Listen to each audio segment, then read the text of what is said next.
வணக்கம், welcome to Tamil வணிகம்.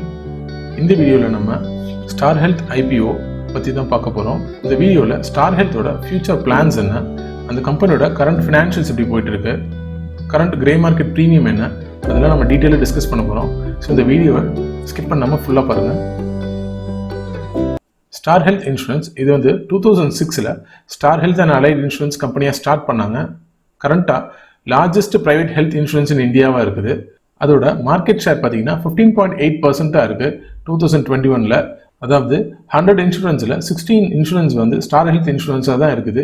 Company வந்து கரண்ட்டாக ரீட்டைல் ஹெல்த் இன்சூரன்ஸ்லையும் குரூப் ஹெல்த் செக்மெண்ட்ஸ்லையும் தான் கரண்ட்டாக ஃபோக்கஸ் பண்ணிருக்காங்க.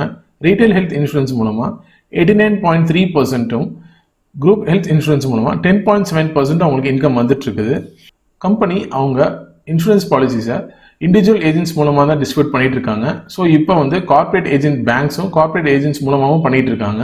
செப்டம்பர் 31, 2021 படி பார்த்தீங்கன்னா கம்பெனி வந்து 779 ஹெல்த் இன்சூரன்ஸ் பிரான்ச்சஸ் வச்சிருக்காங்க ஆல் ஓவர் த இந்தியா. அதாவது 25 ஸ்டேட், 5 யூனியன் டெரிட்டரியில் அவங்க பிரான்ச்சஸை வச்சிருக்காங்க. ஸ்டார் ஹெல்த் தான் இந்தியாவிலே largest health insurance hospital network வச்சிருக்காங்க. 11,778 ஹாஸ்பிட்டல்ஸ் கூட அவங்க டைப் பண்ணியிருக்காங்க.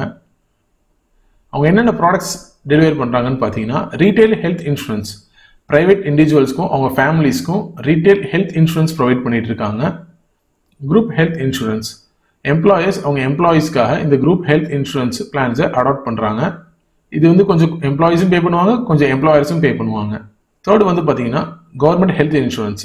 ஸோ கவர்மெண்ட் வந்து அவங்களோட government employees, central government and state government எம்ப்ளாயீஸ்க்காக இந்த ஸ்கீம் வச்சிருக்காங்க.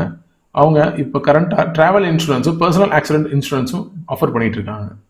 கம்பெனியோட ப்ரொமோட்டர்ஸ் பார்த்தீங்கன்னா Safe Crop investments India, West Bridge AF, அப்புறம் ராகேஷ் ஜுன்ஜுன்வாலா. ராகேஷ் ஜுன்ஜுன்வாலா தான் இந்த big bull of Indian stock மார்க்கெட்ஸ்னு சொல்லுவாங்க. ஸோ அவர் இந்த கம்பெனியில் கிட்டத்தட்ட 17.26% ஸ்டேக் வச்சிருக்காரு. ஸோ இந்த ஸ்டார் ஹெல்த்தோட வேல்யூ 2.5 இயர்ஸில் 5 டைம்ஸ் இன்க்ரீஸ் ஆகிருக்குன்னு ஒரு பேப்பரில் ஒரு ஆர்டிக்கல் படித்தேன். அந்த ஆர்டிக்கல் தான் நீங்கள் பார்த்துட்டு இருக்கீங்க. எதுக்காக ஸ்டார் ஹெல்த் இன்சூரன்ஸ் வந்து இந்த ஐபிஓக்குள்ளே வந்திருக்காங்க? ஸோ நம்மளோட மெயின் எய்மே பார்த்தீங்கன்னா கம்பெனியோட கேபிட்டல் பேஸை இன்க்ரீஸ் பண்ணுறதுக்காகவும் சில ஃபினான்ஷியல் ப்ராப்ளம்ஸை சால்வ் பண்ணுறதுக்காகவும் கம்பெனி ஐபிஓக்கு வராங்க. ஐபிஓ ஓப்பனிங் டேட் பார்த்தீங்கன்னா நவம்பர் 30, ஐபிஓ க்ளோசிங் டேட் பார்த்தீங்கன்னா டிசம்பர் 2. 3 நாள் தான் அந்த ஐபிஓ ஓப்பனாக இருக்கும். இஷ்யூ டைப் பார்த்தீங்கன்னா book build issue IPO, face value 10 rupees. IPO price வந்து பார்த்தீங்கன்னா 870 900 வரைக்கும் ஐபிஓ ப்ரைஸ் ஆயிருக்கு. மார்க்கெட் லாட் வந்து 16 ஷேர்ஸ். ஸோ நீங்கள் மினிமம் 16 ஷேர்ஸ் வாங்கணும். என்எஸ்சி அண்ட் பிஎஸ்சியில் லிஸ்ட் ஆகும் இது. இஷ்யூ சைஸ் பார்த்தீங்கன்னா 7,249 crores. அதில் ஃப்ரெஷ் இஷ்யூ பார்த்தீங்கன்னா 2,000 crores. ஆஃபர் ஃபார் சேல் வந்து 5,249 crores இருக்குது. ஆஃபர் ஃபார் சேலில் எக்ஸிஸ்டிங் ஷேர் ஹோல்டர்ஸ் அவங்க ஷேர்ஸை வித்துடுவாங்க. ஸோ இந்த 2,000 வந்து புதுசாக ஃப்ரெஷ்ஷாக இஷ்யூ பண்ணுறாங்க. ஸோ ஐபிஓ ஓப்பன் ஆகிற டேட் வந்து நவம்பர் 30, ஐபிஓ க்ளோஸ் ஆகிற டேட் வந்து டிசம்பர் 2.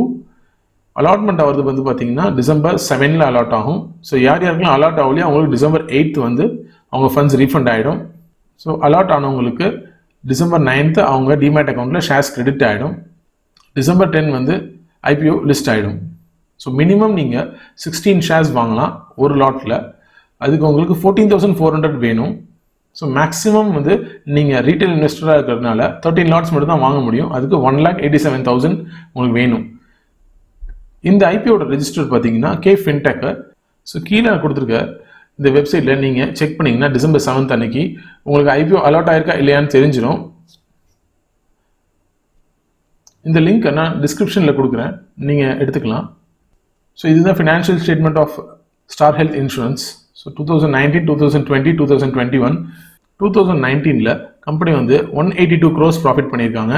2020 413 crores ப்ராஃபிட் பண்ணியிருக்காங்க. 2021 1,045 crores லாஸ் பண்ணியிருக்காங்க. ஸோ கோவிட் பேண்டமிக் அப்புறம் கம்பெனி பயங்கரமாக லாஸ் ஆயிருக்கு. ஏன்னா கம்பெனி நிறைய கிளைம்ஸை செட்டில் பண்ணியிருக்காங்க. ஸோ அது மூலமாக கம்பெனி பயங்கர லாஸை ஃபேஸ் பண்ணியிருக்காங்க இந்த லாஸ்ட் 18 months. ஸோ கம்பெனியோட 2021 ஃபஸ்ட்டு 6 months அவங்களோட ஃபினான்ஷியல் ஸ்டேட்மெண்ட் சப்மிட் பண்ணியிருக்காங்க. ஸோ அதில் பார்த்தீங்கன்னா கம்பெனி வந்து ஃபஸ்ட்டு 6 மாதத்துலேயே கிட்டத்தட்ட 512 கோடி லாஸ் பண்ணியிருக்காங்க. ஸோ இன்னும் இந்த வருஷம் முடியல. அந்த வருஷம் முடியும் போது இந்த வருஷம் எவ்வளோ ப்ராஃபிட் எவ்வளோ லாஸ்ன்னு தெரியும். ஸோ கரண்ட்டாக பார்க்கும்போது கம்பெனி வந்து ப்ராஃபிட்டில் போகலை, லாஸில் தான் போயிட்டுருக்கு. ஸோ நம்மளால் பிஇ ரேஷியோ அசர்டைன் பண்ண முடியாது. கம்பெனி 2020 413 crores ப்ராஃபிட் பண்ணியிருக்காங்க. So total number of shares பார்த்தீங்கன்னா கம்பெனியில் 55.32 crores. ஸோ இபிஎஸ் பார்த்தீங்கன்னா கிட்டத்தட்ட ஏர்னிங்ஸ் பர் ஷேர் வந்து 7.46, அதாவது ஒரு ஷேருக்கு 7 ரூபா கம்பெனி ஏர்ன் பண்ணியிருக்காங்க. ஸோ இப்போ அதோட ஐபிஓ ப்ரைஸில் 900 கம்பேர் பண்ணும்போது 900 டிவைட் பை 7.46 பண்ணால் கிட்டத்தட்ட 120 வருது. அதாவது அதோட பிஇ ரேஷியோ 120 வருது கம்பெனி ப்ராஃபிட்ஸ் பண்ணிட்டு இருக்கும்போது. ஸோ அதுவே ரொம்ப காஸ்ட்லி. இப்போ கரண்ட்டாக கம்பெனி வந்து ப்ராஃபிட்ஸே பண்ணலை. ஸோ இந்த கோவிட் பேண்டமிக் முடிஞ்சு கம்பெனி எப்போ ப்ராஃபிட்ஸ் பண்ணுதுன்னு பார்ப்போம். ஸோ அதுக்கப்புறம் இன்வெஸ்ட் பண்ணுறதுங்கிறது ரொம்ப பெஸ்ட்டாக இருக்குன்னு தோணுது. ஏன்னா அவங்க பண்ண 413 crores ப்ராஃபிட்டே வந்து ஒரு பெரிய அளவுக்கு இம்ப்ரெசிவாக இல்லை நம்பர்ஸில் பார்க்கும்போது. ஸோ 900ங்கிறது இந்த ஐபிஓ ப்ரைஸுக்கு கொஞ்சம் காஸ்ட்லியாக தான் தெரியுது. பட் இருந்தாலும் கம்பெனி வந்து நாங்கள் ஃபியூச்சர் பிளான்ஸ் நல்லா வச்சுருக்கோம். ஸோ அது மூலமாக நாங்கள் எங்கள் ப்ராஃபிட்ஸ் இன்க்ரீஸ் பண்ணுவோம்னு சொல்கிறாங்க. ஸோ அதெல்லாம் என்னென்னு பார்ப்போம். கம்பெனி என்னென்ன ஃபியூச்சர் பிளான்ஸ் வச்சுருக்காங்கன்னு இப்போ டீட்டெயிலாக பார்க்கலாம். கம்பெனி வந்து சொல்கிறாங்க, இப்போ நாங்கள் தான் largest private health insurance company. So நாங்கள் வந்து அட்ராக்டிவ் ரீட்டைல் ஹெல்த் செக்மெண்ட் நாங்கள் ஆல்ரெடி ஹோல்ட் பண்ணுறோம். நாங்கள் அதை அப்படியே இன்க்ரீஸ் பண்ணுவோம். நாங்கள் ரீட்டைல் ஹெல்த் செக்மெண்ட்டை இன்னும் நல்லா ஃபோக்கஸ் பண்ணி இம்ப்ரூவ் பண்ணுவோம்னு சொல்கிறாங்க. ஸோ இப்போதைக்கு அவங்க டிஸ்ட்ரிபியூஷன் நெட்வொர்க் வந்து ரொம்ப சூப்பராக இருக்குது, ரொம்ப பெருசாகவும் இருக்குது. எங்களோட ஈக்கோசிஸ்டம் ரொம்ப இன்டெகிரேட்டடாக இருக்கனால எங்களோட பிஸ்னஸ் வந்து நல்லா க்ரோ ஆகுங்கிறாங்க. தேர்ட் வந்து என்ன சொல்கிறாங்கன்னா, எங்ககிட்ட டைவர்சிஃபைடு ப்ராடக்ட்ஸ் இருக்குது, அதுவும் இன்னோவேட்டிவாகவும் ஸ்பெஷலைஸ்டாகவும் இருக்குது. ஸோ நாங்கள் மார்க்கெட்டில் ரொம்ப லீடிங்காக தான் இருக்கோம் அப்படிங்கிறாங்க. ஸோ இதை எப்படி இம்ப்ரூவ் பண்ணி இன்னும் ப்ராஃபிட்ஸ் ஜென்ரேட் பண்ணுவோங்கிறாங்க. ஃபோர்த் வந்து நாங்கள் ஸ்ட்ராங் ரிஸ்க் மேனேஜ்மெண்ட் ஃபாலோ பண்ணிருக்கோம்.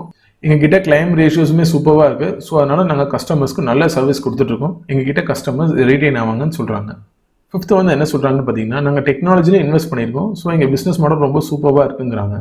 ஸோ சிக்ஸ்த்து வந்து என்ன சொல்கிறாங்கன்னா, எங்ககிட்ட ஒரு டெமான்ஸ்ட்ரேட்டட் ட்ராக் ரெக்கார்ட் ஆல்ரெடி இருக்குது. நாங்கள் எப்படி பர்ஃபார்ம் பண்ணுறோம், எங்கள் ஃபினான்ஷியல் பர்ஃபார்மன்ஸ் எப்படி இருக்குன்னு நாங்கள் ஆல்ரெடி காட்டியிருக்கோம்.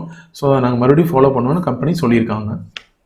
ஸோ இதெல்லாம் ஓகே, நம்ம கம்பெனி பற்றி நிறைய தெரிஞ்சுக்கிட்டோம். பட் கம்பெனி ஸ்டாக் மார்க்கெட்ஸில் லிஸ்ட் ஆகுது, நம்மளுக்கு கெயினாக இருக்குமா, அப்ளை பண்ணால் எப்போ அப்ளை பண்ணலாம். ஸோ அதுக்கு முன்னாடி உங்களுக்கு கிரே மார்க்கெட்டாக என்னன்னு தெரியும், இருந்தாலும் நான் ஃபர்ஸ்ட்லேருந்து சொல்கிறேன். கிரே மார்க்கெட் வந்து ஒரு அன்அஃபிஷியல் மார்க்கெட். ஸ்டாக் மார்க்கெட்டில் லிஸ்ட் ஆகிறதுக்கு முன்னாடி ஸ்டாக்ஸ் வந்து இந்த கிரே மார்க்கெட்டில் தான் ட்ரேட் ஆகும். இந்த கிரே மார்க்கெட்டில் ட்ரேட் ஆகிற ப்ரைஸ் தான் கிரே மார்க்கெட் ப்ரைஸ்ன்னு சொல்லுவோம். கிரே மார்க்கெட் ப்ரீமியம்னா ஒரு எக்ஸுங்கிற ஒரு கம்பெனிக்கு இப்போ கிரே மார்க்கெட் ப்ரீமியம் வந்து ஒரு 400 இருக்குன்னு வச்சுக்குவோம். அதோட ஐபிஓ ப்ரைஸ் வந்து பார்த்தீங்கன்னா 200. ஸோ 200 + 400 வந்து 600க்கு அந்த கம்பெனி லிஸ்ட் ஆக சான்சஸ் உண்டுன்னு சொல்லுவாங்க.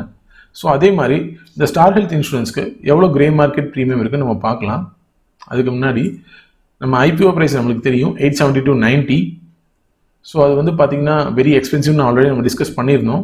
கரண்ட்டாக ஸ்டார் ஹெல்த் இன்சூரன்ஸ்க்கு 150 தான் கிரே மார்க்கெட் ப்ரீமியமாக இருக்குது. 900 + 150 = 1050 எக்ஸ்பெக்டட் லிஸ்டிங் ப்ரைஸாக இருக்குது. ஸோ இந்த 150ங்கிறது நம்ம எப்போ வேணால் இன்க்ரீஸ் ஆகலாம், இல்லை குறையலாம், மேபி 100 வரலாம், இல்லை 500 கூட போகலாம். ஸோ இன்னும் 10 to 15 days இருக்குது. லிஸ்டிங் கெயின்ஸ்க்காக யாரெல்லாம் இந்த அப்ளை பண்ணுறீங்களோ ப்ளீஸ் அதை அவாய்ட் பண்ணிடுங்க. ஏன்னா பெரிய லிஸ்டிங் கெயின்ஸ் வராதுன்னு சொல்கிறாங்க. பேடிஎம் மாதிரி இதுவும் டிஸ்கவுண்ட்டில் லிஸ்ட் ஆக சான்சஸ் நிறையா இருக்குங்கிறாங்க. ஸோ கேர்ஃபுல்லாக இன்வெஸ்ட் பண்ணுங்கள். எந்த ஒரு இன்வெஸ்ட்மெண்ட்ஸ்லேயும் ரிஸ்க் இருக்குது. ஸோ நீங்கள் இன்வெஸ்ட் பண்ணுறதுக்கு முன்னாடி நல்லா அண்டர்ஸ்டாண்ட் பண்ணுங்கள். உங்கள் ஃபினான்ஷியல் அட்வைசர்கிட்ட அட்வைஸ் கேட்டு அதுக்கப்புறம் இன்வெஸ்ட் பண்ணுங்கள். அப்படி பண்ணால் மட்டும்தான் உங்கள் இன்வெஸ்ட்மெண்ட்ஸ் ரிஸ்க் ஃப்ரீயாக இருக்கும். ஸோ இந்த வீடியோ பிடிச்சிருந்தால் லைக் பண்ணுங்கள், ஃப்ரெண்ட்ஸ்க்கு ஷேர் பண்ணுங்கள், மறக்காமல் சப்ஸ்கிரைப் பண்ணுங்கள். Thank you for watching this video. Have a nice day.